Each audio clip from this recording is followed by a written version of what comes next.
5 doors. Who is that? Me, Nick Irwin. Awesome. How long have you been managing those, Nick? We just picked one of them up in March. And then the other one we've had probably 2 years or so. Okay. And I sort of half manage them. I mean, I've managed them month to month, but I don't do any of the renter placement or advertising or any of that. I farm that out to somebody. Okay. Have you had any issues or experiences in working with that you feel you want to talk about today or we should address? Too many to mention? Yeah, I was gonna say, where do we start with that? Okay. Start with the brown recluse story, or well, any of those things are good to. I'll make a note about the brown recluse. I've just had that recently, so pest is certainly a problem. Any other highlights we should make sure that we cover today? I don't know. I think just personality management is the biggest thing. Yep. Agreed.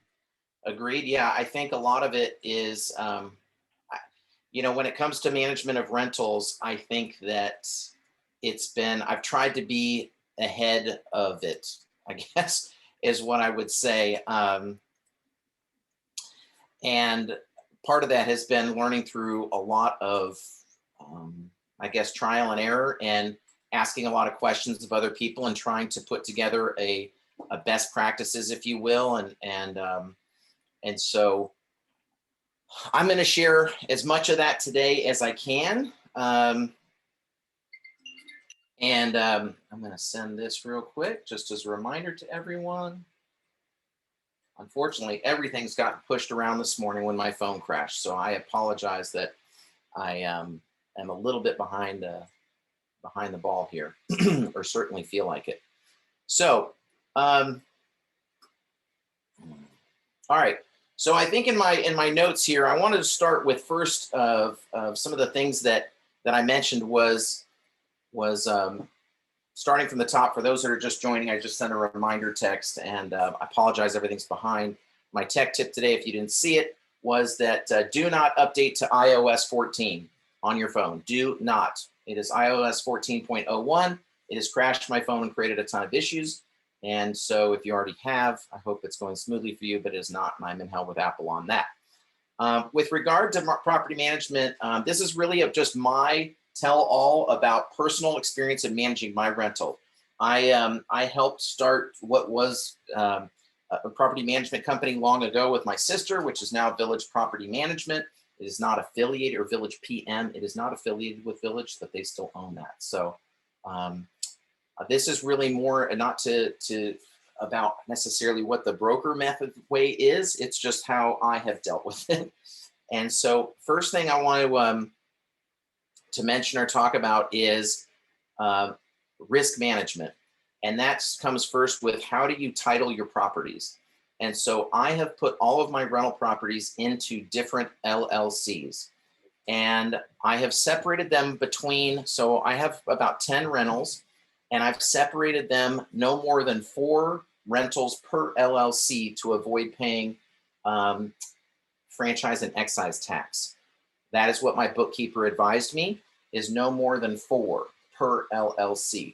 Now, I've been told after some recent research with Mary Frances Rudy and Lloyd Carney and my insurance professionals, primarily from a risk management perspective, the best practice is each rental is in its own LLC.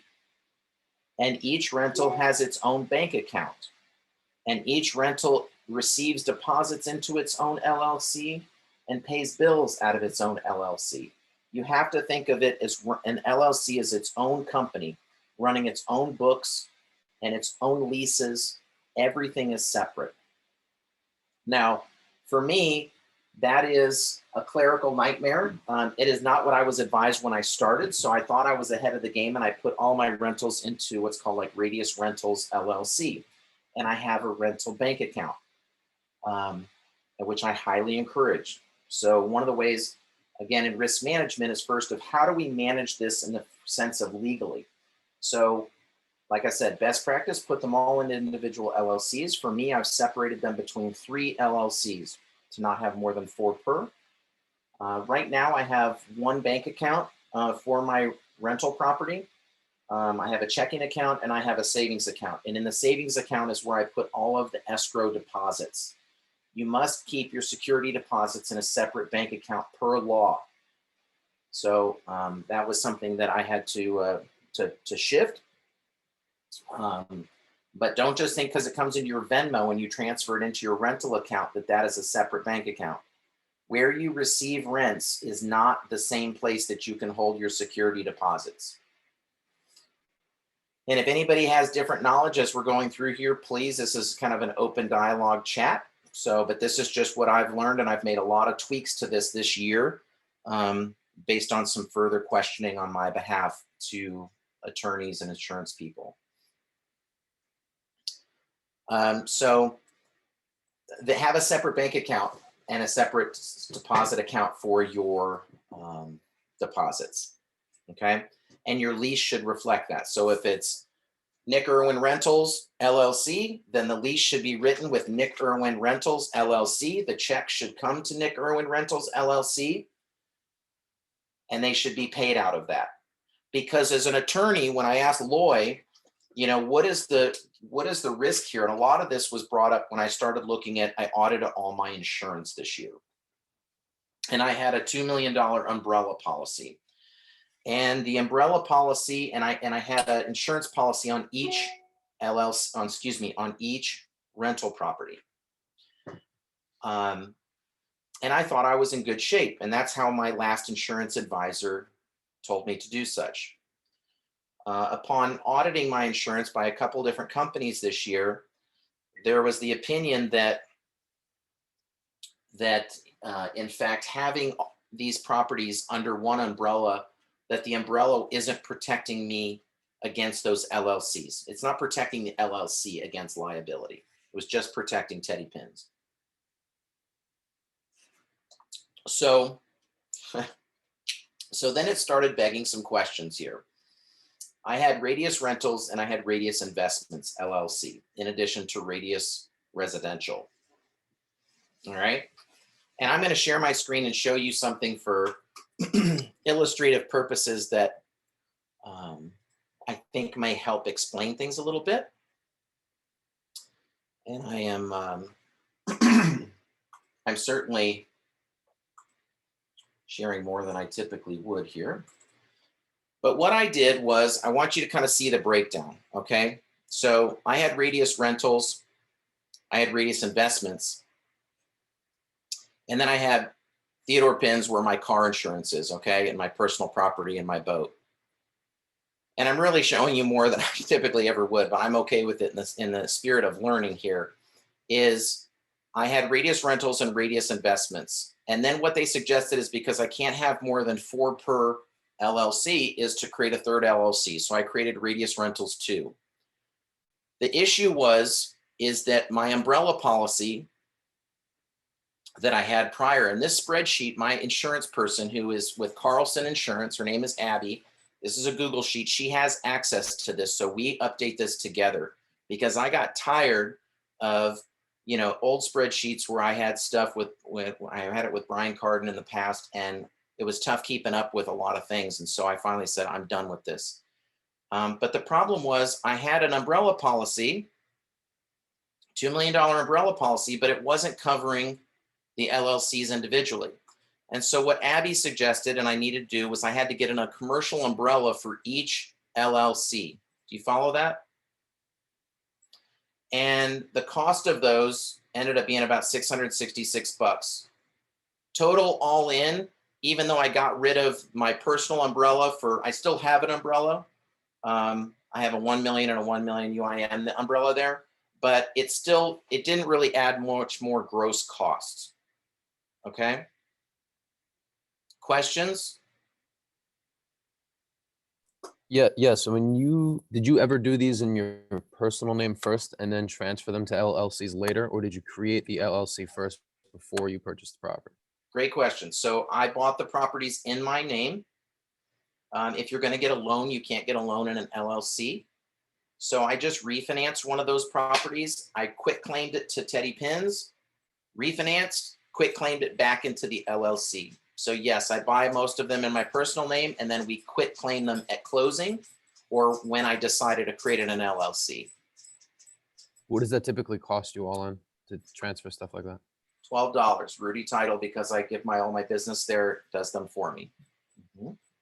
Now to create an LLC is about $300 and some dollars. My bookkeeper does that, and there's an annual $300 approximate filing fee to keep those LLCs active. But I find that, look, I don't have a lot of property compared to some, and I have more than I ever thought I would. And it brings a lot of headaches and risk.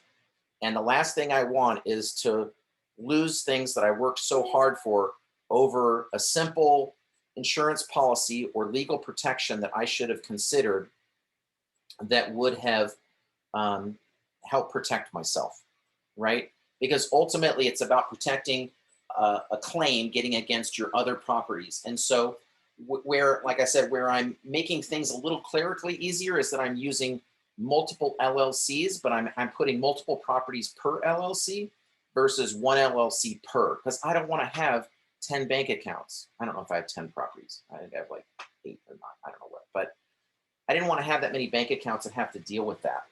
But ideally, if an attorney comes after you for slipping on one of your properties, if there's other properties in that LLC, there is a great chance they can get to those, which ultimately is why you want to put any personal or any rental investment property outside of your personal name and not commingle those, so at least they can't get to your personal residence.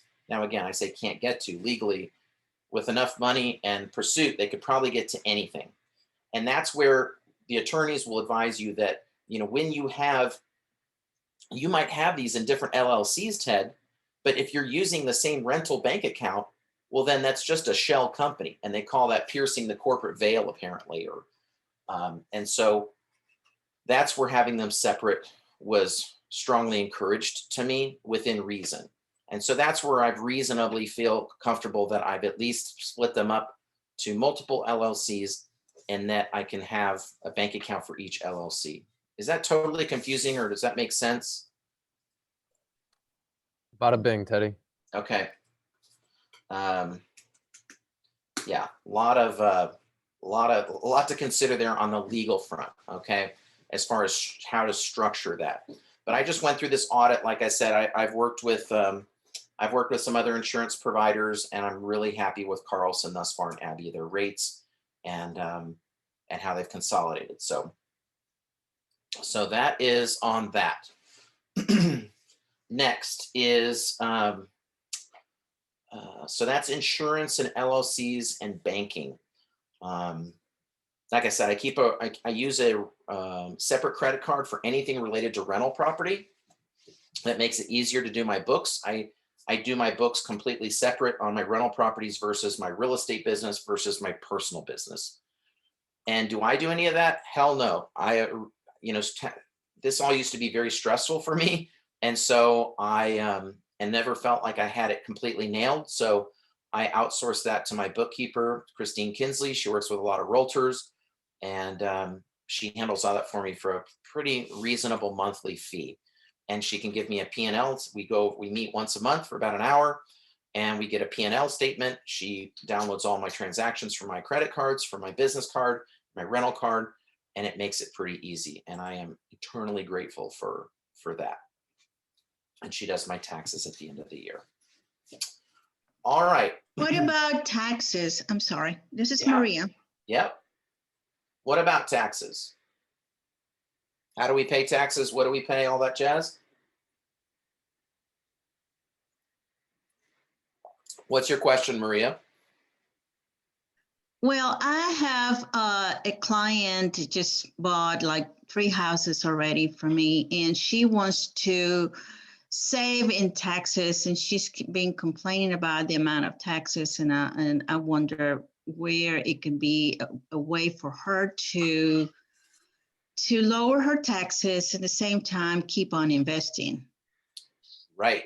And the answer to that question is consult your tax professional, because it can be, getting into, you want to know, in my experience, or again, today's class is primarily just managing your own personal rentals. But when advising clients, or why do I invest in rental property, isn't so much about the money that I make each year. In fact, I don't think I make hardly much at all. It's the appreciation of the real estate. Okay, rent rates I'm seeing right now are dropping. Inventory is going up, and it's getting tougher and tougher to rent things. People are buying. But the appreciation that I've experienced and being able to depreciate the asset can create a tax savings. So you might show a loss. That would be a way of some tax shelter. But anything in that detail, you'd want to refer her to a tax professional, right? Well, great answer. Yeah. Yeah, and it Thank really you. is the one you need to be giving. It's like, I would say things like this: the wealthiest people in the world made their money in what? Not oil, not tech, Real estate. in real estate, right? And so consult with your tax professional on how you can best structure a real estate portfolio to your benefit, and I can help you buy it and sell it and invest in it. Okay, that's where I kind of keep that. Thanks. You bet. Any other questions?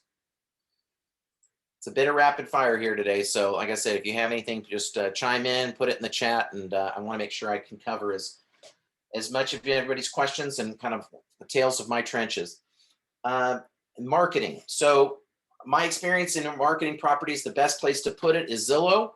Zillow now charges $10 a week to post your listing, because they got smart. They recognized they were the MLS of rentals, and they are.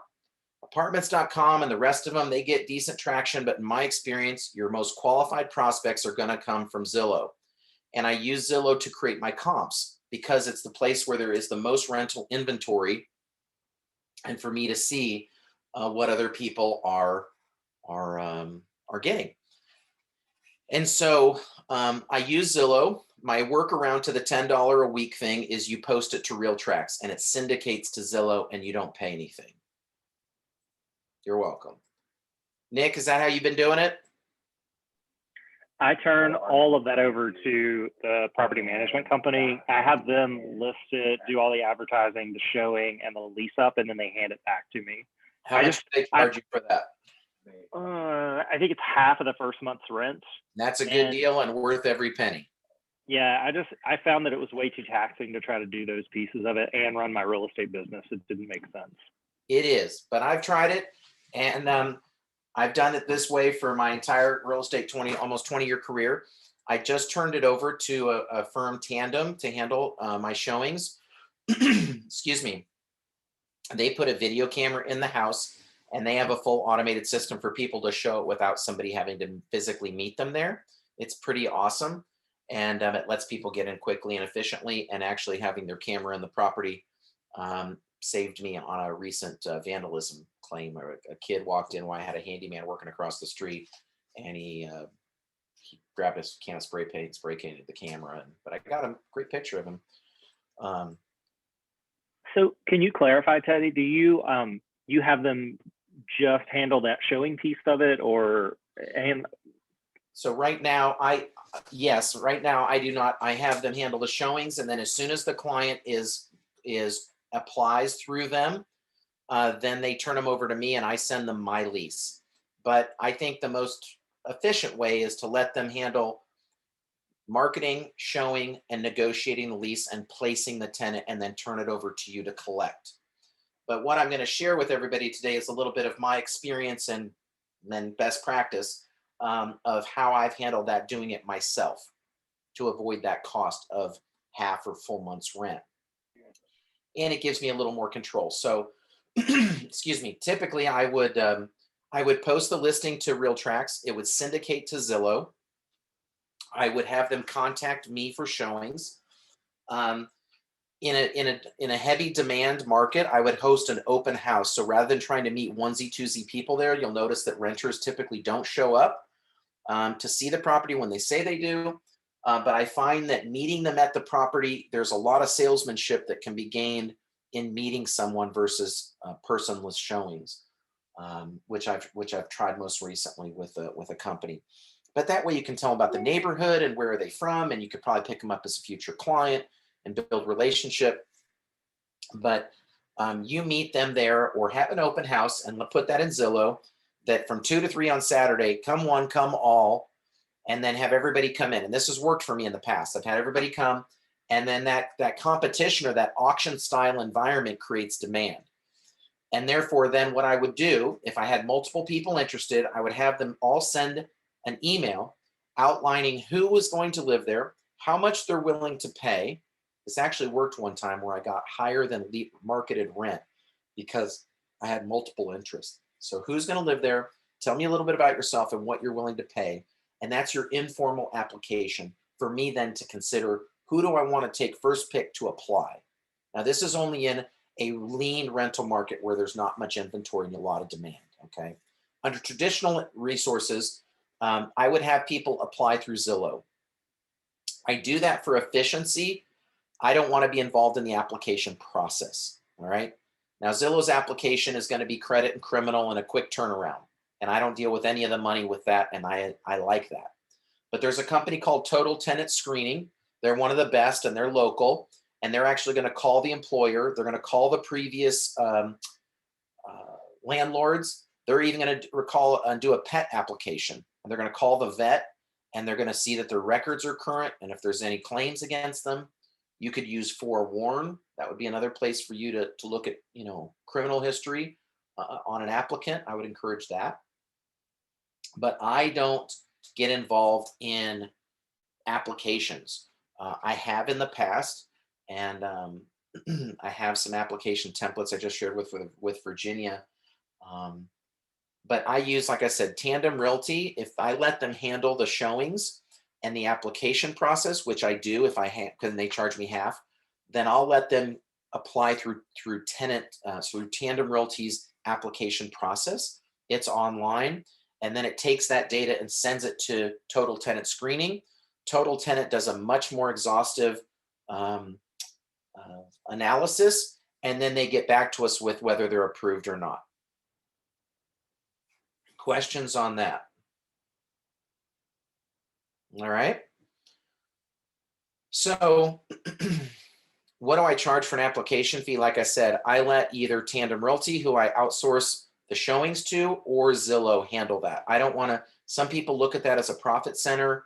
On my own properties, really, I just want to be protected. And I want to make sure that somebody has done through the due diligence. Knock on wood, I've never had to forcefully evict anyone. What I like about Tandem Realty is one of my best friend works there, so I know the inner workings of that. And the owner's brother is a property attorney. And so they can efficiently and effectively manage getting people out if need be, and they handle everything to the legal detail that you would want or expect. So that is really, really key on applications. All right, so we have our tenant, and they've looked at the property, and they've gone through the application process. Like I said, I have them do that through Zillow.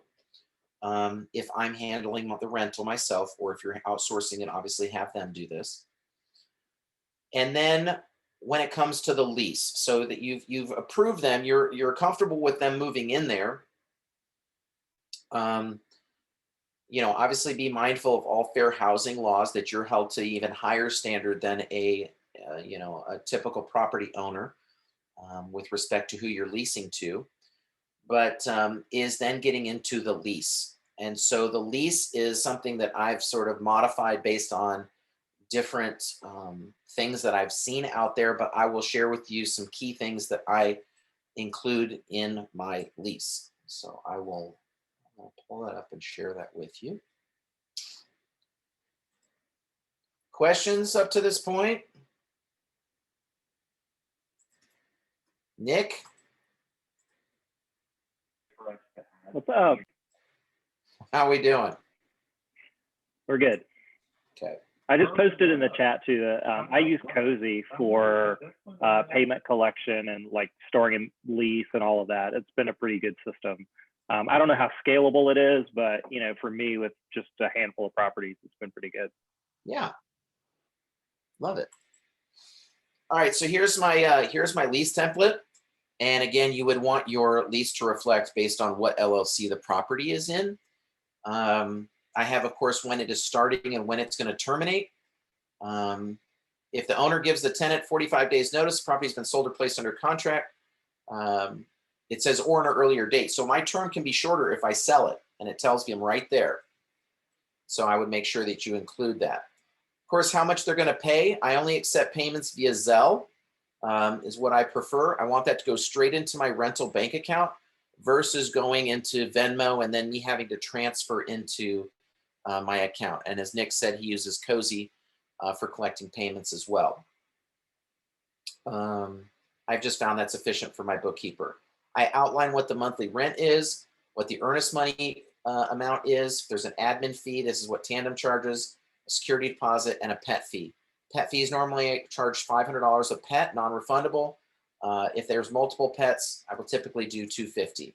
Security deposit, I do it less than the rent amount so that you can easily see in your bank accounts of what was the deposit, although it should be in an escrow account, but you'll see I don't make it the exact same amount as the rent amount. Make sense? I prorate rent first month. If anything's late, it's late after the 5th day and it's 10%. I don't typically give flexibility on that unless there's some really intentional reason there we'd have to discuss. Talks about security deposit, that it's held in a non-interest bearing escrow account. Fees, we'll get into more of that. Utilities, that they need to place those in their name. Here's a special thing I want to point out here. Tenants shall replace air filters on heating, ventilation, and air conditioning every 30 days as needed or liable for resulting damage, including those related to inspection by the owner and repair by service providers. Tenant to text owner picture of replaced air filter marked with the date each month. Okay. And so I make them initial this, and I get pictures on my text every month of them putting a new filter in with the date on it. Seems picky? Yeah, well, just replace a few HVAC systems because of gross filters and you'll see the problems there. I tell them what they're responsible for, except the following. So all utilities, services, parking expenses, except like trash in this case, if I'm what appliances that I'm including, that they mean to maintain the property and what that means. If they have any issues that I'm hereby giving discretion of the tenant to undertake repairs costing less than $50 so that they don't need to, if there's something tiny that they need to deal with, that they can feel okay to go ahead and do that, and I will reimburse them for that. Otherwise, they need to call me or email me with what the maintenance request is. How do you handle those things, Nick? Maintenance. There's a maintenance request portal on Cozy that comes directly to me, and then I'll farm it out to my other service providers. Love it. So Cozy is doing a lot of things that I've been, have been doing myself manually. So it sounds like, and what is the fee for Cozy? It is free, but there is an expedited, like you can pay a couple of dollars per property to have the money deposited in your account faster. But I think for the most part, it's free. Cool. Thank you. We talk about doing a move-in inspection upon them taking possession, and we'll do a walkthrough and take pictures.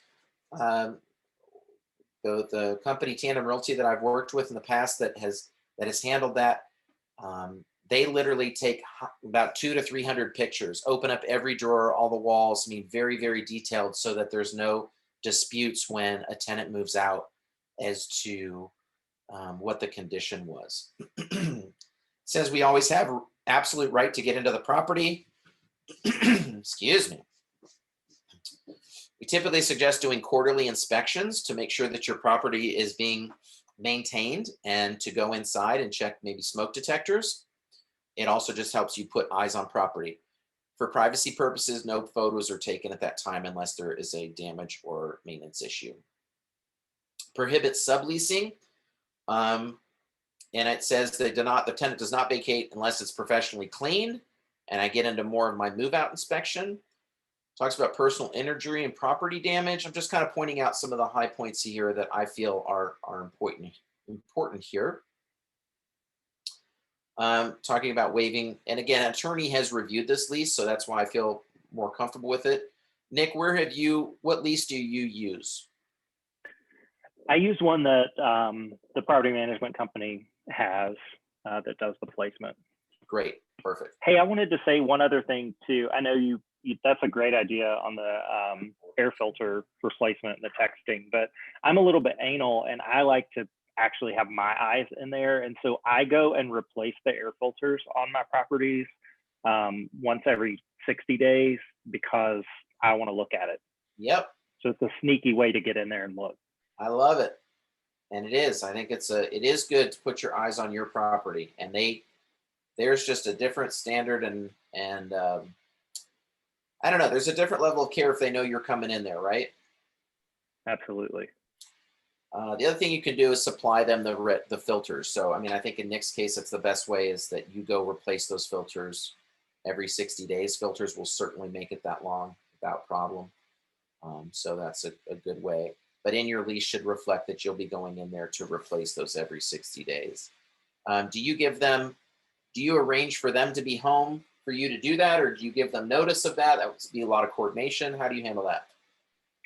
Well, I'll usually just text them. I've got mine are duplexes, so that makes the logistics of that a little bit easier. Yeah. And I just give them the heads up that I'm going to be there at a certain time. Perfect. Cool. Okay. Talks about auto impound. Thankfully, I've never had to deal with that, but it's covered. Mold disclosures, that mold can grow everywhere. 60-day notice to intent to vacate versus 30 days, which we see most of the time, but I think 60 days in advance, people should know what they're doing. I request that. Talks about holdover rent if they don't leave, or it goes month to month as a holdover, and how that would be handled. What abandonment looks like. Early termination. We don't really allow subleasing without specific permission. But if they do deliver intent to vacate, they pay their utilities through the end, or us getting another tenant, re-renting it, we'll work with them on that.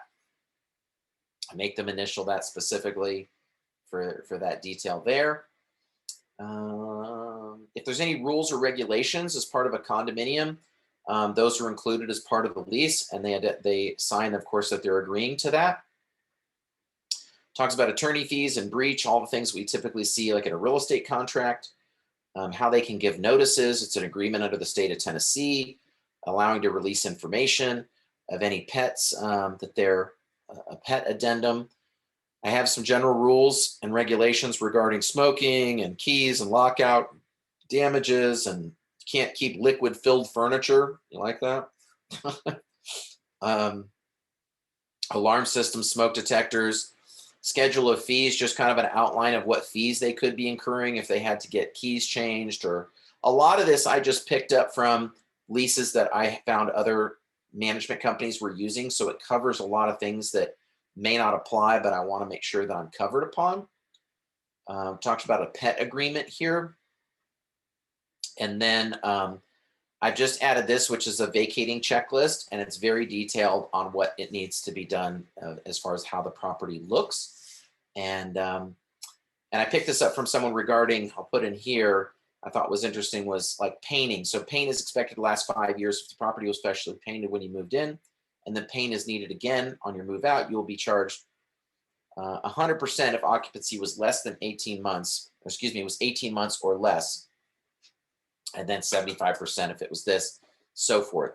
So it's kind of depreciating the paint, if you will, but let's say they damaged it within its first 18 months and I had to repaint, they're going to be charged an entire paint job. Make sense? Cool. Same thing on carpet. Kind of prorating on carpet. And it makes them sign that as well. Questions on the lease? Are you going to share that with us? I'm happy to share that. But recognize that I accept no. I accept. You're not going to help us enforce it. Yeah. So part of me, I don't necessarily. I'll share it, but I'm going to go through and get rid of anywhere, of course, my name and stuff is in there, and recognize that that under no way am I endorsing this lease or think that it has legal validity or enforcement, things like that. Cool. Inspections. I mentioned quarterly inspections. You know, I think Nick's way of changing the filter yourself is a great way to do that, in that you can put eyes on your property. It's really, really important. You'll find that a lot of things don't get addressed, if such. Another question that comes up is pest control. I provide pest control at my properties because I don't want that to become a problem. But you know, there's instances whereby if somebody's leaving food out, I went into a property recently and I did see like there was dog food that was just an open bag. My termite guy went in to just do an inspection, and he said, you may have a pest problem develop because of that. So that was a way for me to help alert the tenants that you need to clean up your dog food that's gotten a bit of awry. Anybody else pay for pest control, or how do you handle that? I used to, but I recently stopped and put that back on the tenant's plate to pay. Yeah.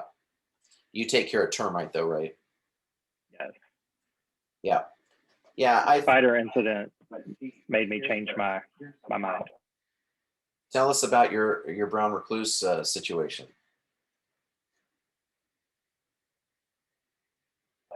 They were not from the South, so, you know, there's a certain level of bug expectation that comes with being a Southerner. Anyway, the wife was hysterical about finding 3 brown recluse spiders. And so they, it was a nightmare. I ended up paying for brown recluse treatment because I wanted to, you know, I wanted them to be comfortable. And so that was an additional, I think it was like $400 or $500 that we did. And then they still moved out like 2 weeks later because they found, I mean, I know more about brown recluses than I ever thought that I would want to, but apparently when you treat for them, it drives them out of their hiding places into sticky traps. So you see more of them actually after you treat than before. And so they just were hysterical. But anyway, after that, I was done. I'm not paying for that. Right. And I've kind of moving back into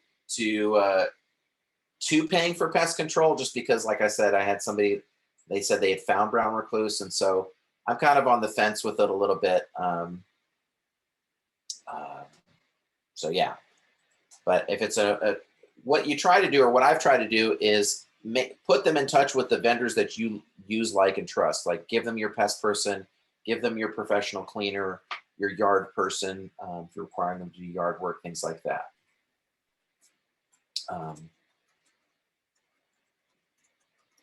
Awesome. Rebecca asked a good question.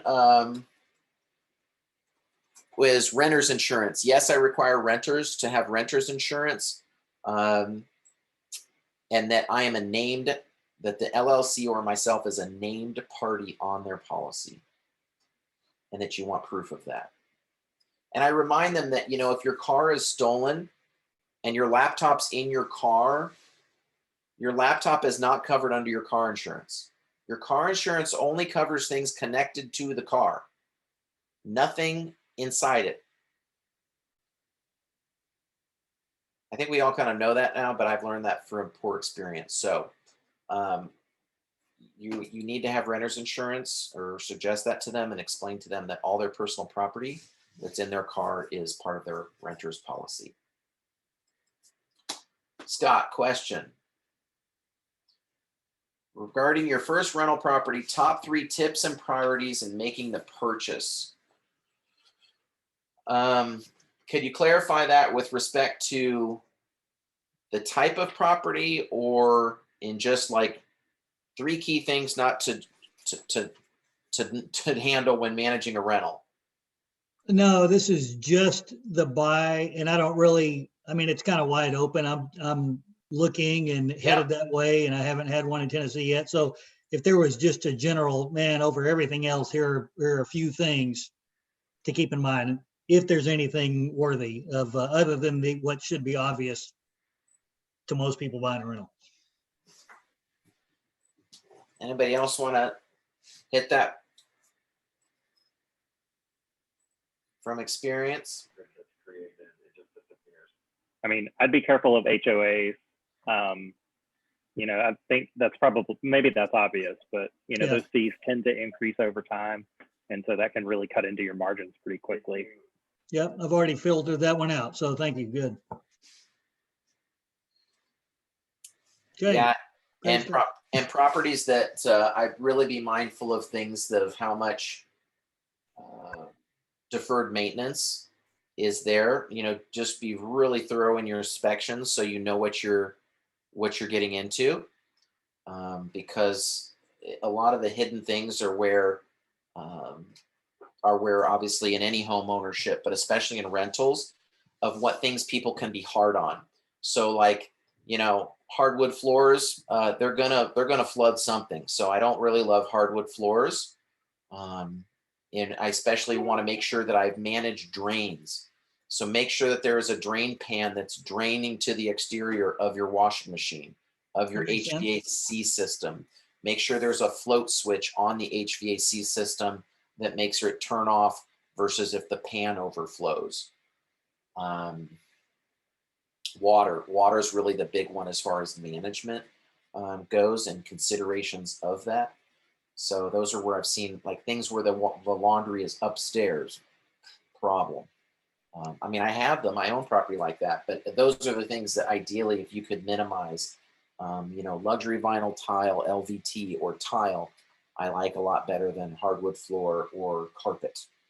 I've gotten rid of carpet almost everywhere. It's just a nightmare keeping it clean, cleaning it all the same. Yeah, HOAs. I have a couple that have HOAs, and I don't love it. I don't love it. It's you know, it's not the easiest way. You know, people think owning investment property. I mean, the best thing you can do in most ways is turn it over to a management company. But I also was trying to preserve my cash flow, and so I wanted to save that monthly expense, which you'll tend to see between to show it, market it, negotiate the lease, and place the tenant is typically 50 to 100% of the first month's rent. And then monthly management is between 10% of the rent or less. But, you know, I think Tandem Realty, they charge a flat fee of $85 a month, but they charge for any time you use their services. I think it's like at $85 an hour. So, you know, it's nice to pay for what you use versus just a flat 10% off the top. I don't use them yet. I still manage my properties myself because I find that I still can do that fairly comfortably most days. But typically when the air is coming on or the heat is coming on is when those things are going to fail. So I'd recommend having maintenance plans on your HVAC. Yes, Scott, do you have another question? It's just out of almost curiosity. How many times have you been woken up in the middle of the night to have to go tend to something in general over the course of your rental life? God, knock on wood, less than 2. Okay, that's good. That's acceptable. I don't get woke up in the middle of the night with that, thank goodness. Nick, have you? I turned my phone off, so no. But I did have one guy that stumbled in drunk from the bar and couldn't figure out how to turn the thermostat on because the battery had died, and he left me frantic messages at 2:30 in the morning. But no, I mean it's an interesting crop of people that rent sometimes. You just have to be aware of the demographic that you're dealing with. One other thing that Ted, I lost my train of thought. Hold on, it will come back. Okay. It will come back. I don't know when, but whenever it does, I'll let you know. Okay, sounds good. Eddie, I have a question about when you refinance and interest rates. First, did you ever live in any of the properties while renting them out, whether it was multifamily or single family? I lived in many of them before I rented them out. That way I got owner occupant finance rates, right? So I lived in them for 2 years and then, or 2+ years, and then I rented them. But I've never lived in, I've actually, no, I've rented out. I've had like close friends of mine, that were roommates of mine for a little bit, and I would rent out. So with that said, when you refinance, did you end up losing the residential rate, or do you just not tell the bank that you're moving out when you transfer it to an LLC? This you is recorded. Are you really think I'm going to out myself that easy? No, I'm just kidding. No, I mean, when I refinanced, I had to do it. I mean, it's not easy to, I suppose it is. I have not lied about that. I mean, that is mortgage fraud. And, while things we may have thought or done or considered before we were realtors, you especially shouldn't once you are a realtor. Your license and reputation and integrity is in jeopardy. And no, I've never done that. I have done, there's considerations on whether something is a second home. Like, so I bought my mom's house. And so whether that's a second home or that's a rental property, there's a lot of tax considerations on what you can write off if something's a second home versus a rental property. You'll get more favorable interest rates as a second home. You'll get greater tax deductions as a rental property.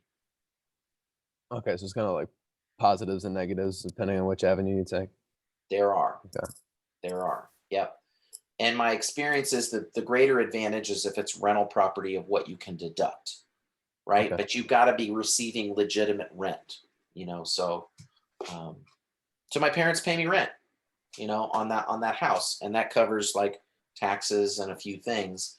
But really it's not necessarily like there's ways to work around that. There's, so considerations with that. Rebecca mentioned there's a residential rehab class at Greater Nashville this month. She said it's a must for first-time residential investors. Pro tip, don't buy rental property with upstairs bathroom. I mean, there's some truth to that. Like I said, these are just, it's all about managing or mitigating risk. And so that's kind of how, that I look at all that is what's the possibility of things going wrong here? Looking at decks, try to minimize the amount of wood decks because they get damaged, they deteriorate, they need staining.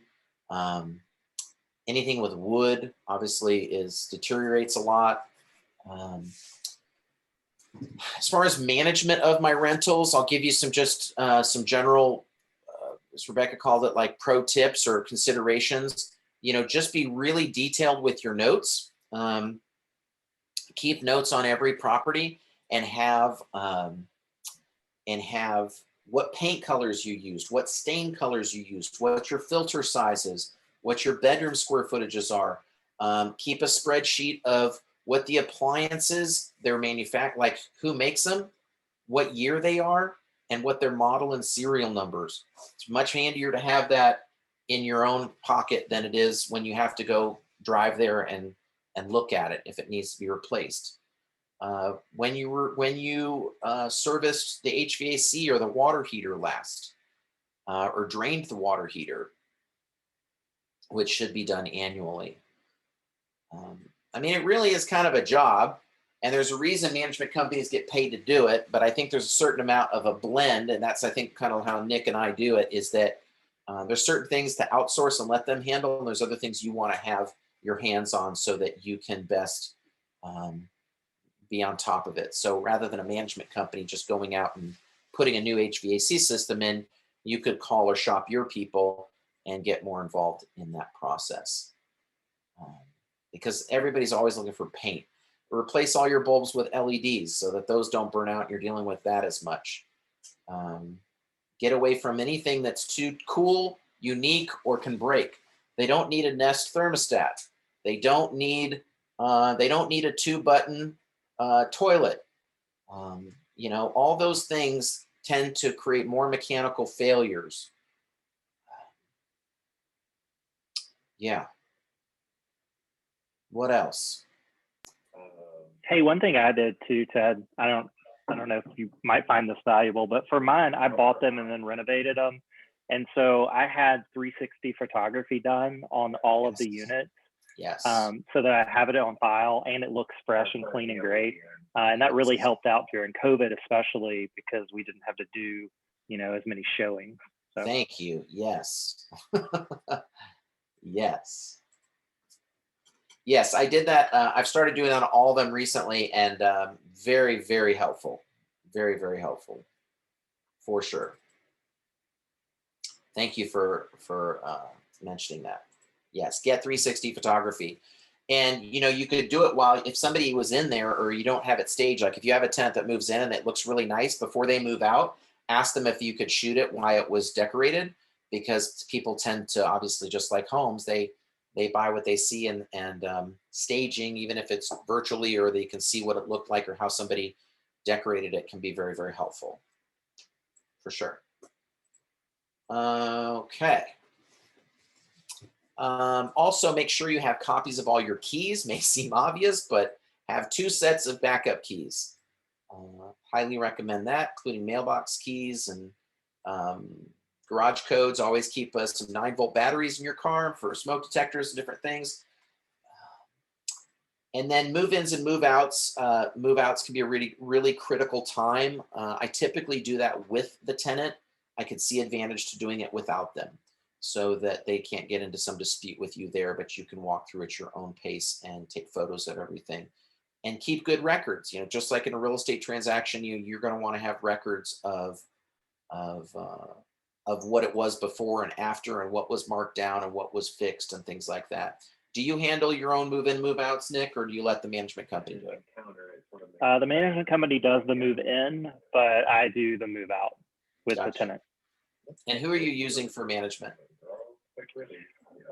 They just changed companies. I mean, somebody just bought them. I think it's called Syve, SYVE is their newest name. SYZE? All right, put it in the chat if you can. Would love to make sure that we have that resource as well. As I mentioned, I've worked with Tandem Realty, and they've done some great work too. What else? Hey, Ted, do you what kind of an emergency fund do you recommend, or what do you keep on your properties? So for us, it was pretty easy when we have 1 or 2 to kind of come up with an amount, but as the number of units scales, it's like it doesn't make sense to just double and triple and quadruple that money. That's a lot of money sitting there. So what's your take on that? I like to have the equivalent of 3 months, a minimum of 3 months of rental income per, but I typically keep 6. How about you? Well, it's whatever makes my husband feel comfortable. So Yeah. Whatever number he pulls out of his ass, but it's usually a whole lot more than 6 months worth of payments. He's very conservative. I am too. So most of the money I have sitting in my rental account, it sits there. I don't really use that money much. I mean, I don't live off my rental property income. My value in my rentals has been the appreciation. But I think that goes back to what Scott asked too, is, we do the same thing. And I would hate to have to depend on the cash flow from those rentals to live on in any way. So and the tax benefit of them, Ted, too, is something that, that's really why we have them. I mean, I try to buy 1 a year just for the tax write-off. Yeah. I know people that have had Airbnbs, because every toilet paper they buy for themselves, they can write off into their Airbnb quite easily, right? I mean, it's an easy way that people stuff expenses. I'm not encouraging that, but I know for some people that is a space for that. Yeah. Other questions? This is your chance. Yes, Scott. All right, I'm not going to be able to buy anything cash. I'm going to have to get a loan. Yep. Quick summary. I mean, I already have researched a lot, and I think I know kind of how I want to do it, but any guidance, insight on that, even, hey, this lender is great and does it all the time with investments or programs or anything like that, would be helpful. Can't do it cash, but I have some money for down payment at least. I've worked with a lot of different folks. You know, investment property, my experience is your interest rates are going to be at least 1 to 2 points higher. They're going to want 20 to 25% down to get a competitive rate. There's what you'll hear called hard money lenders out there that rates are much, much higher, 7+ percent, 7 to 10%. You know, and I don't typically use that, but I tend to look at relationship banking, you know, with like Simmons or Pinnacle, some smaller local banks. You can certainly go to the Facebook groups and put in there the Middle Tennessee Professional Forum and put in, you know, investment lender, and you'll see plenty of options and resources in there. So, you know, another place to learn and get involved is with REIN, REIN. Yep, already remember. Great. So I'm sure you've learned a ton. Yeah. There are tons of resources in there. Yep. I will probably just buy a place, move into that, turn my current house into rental. Seems like that over and over and over. It seems like one of the most sensible ways to make the first step, at least. So it is. It can be. I mean, certainly with interest rates where they are, that's what I would do. There is no question. I mean, that's what I would do is refi your current place to the lowest possible rate. Know this, if you're going to try to do oh my gosh, not a cash out refi, a home equity line, you cannot do that when your home is on the market. So plan to do that before you put your house on the market if you were ever selling or dealing with that, to get those available funds. And that might be something you consider too, is doing a cash out refi to get some money to put towards your purchase.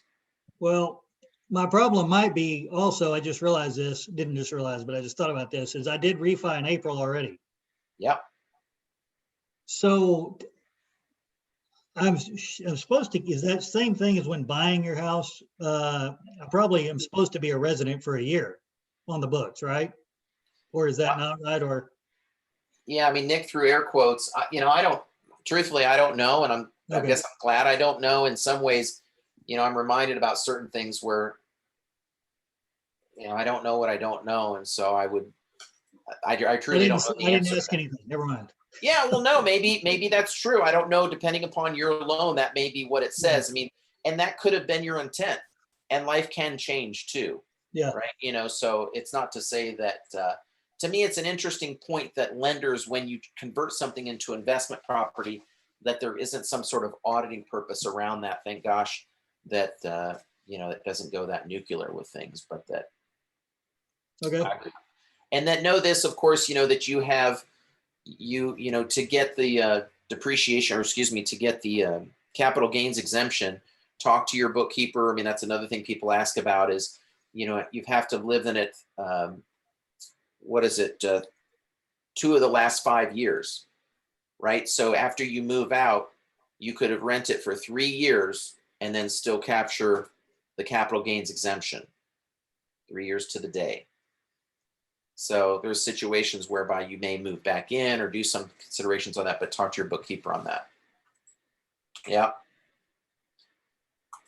All right. Well, we're at 11:30. I appreciate y'all hanging in there. Sorry, I was a little bit behind this morning, and this was a bit of an impromptu, but I had this conversation with Virginia a few days ago. She was asking a lot of these questions, and I thought, well, you know, if I've been through a lot of this hell, I'm sure other people have too. And so, Nick, thank you so much for joining and sharing some of your experience. I learned a lot from you today, and I'm going to explore some of those options. And I will share the lease. I will put it in the agent toolkit on Google Drive. So if you're accessing the agent toolkit, if you're not sure how to do that, you can ask us on Facebook. Otherwise, I will put it in the class under where this recording will live as well on YouTube, but will be under managing your rentals. Any last questions, parting thoughts? Awesome. Thanks for sharing all that, Ted. I appreciate thanks that for everything. a lot. Hey, you're welcome. Thank you. Really appreciate all of you. Have a great one. Have a great weekend. Hopefully so you've all much. voted. Take care, y'all.